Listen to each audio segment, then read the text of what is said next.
So as you register now, then click on this three button up.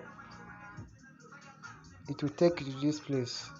You see the first one, resolution center. That resolution center is if you do any transaction along the line, it didn't went successfully, go there and resolve your transaction.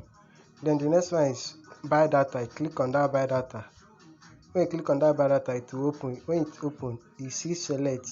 Click on that choose type. You click on it. You see MTN, 9 Mobile and Glo. They are all active and they are strong, meaning that the network is very fast. That is why they are excellent. You click on MTN if you are buying, if you are buying MTN data. You click on MTN.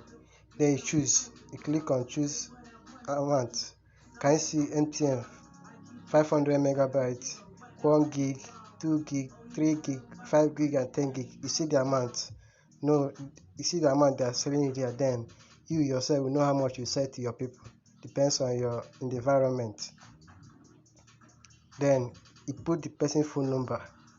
When you put person phone number here, that transaction pin you created, you put it here. Then click buy now. Automatically click buy now. They will deduct it from your funding. Then you go here, see your transactions. All these are the transactions I did today. See, all these are today transactions. Then that is how it works on the data aspect of it.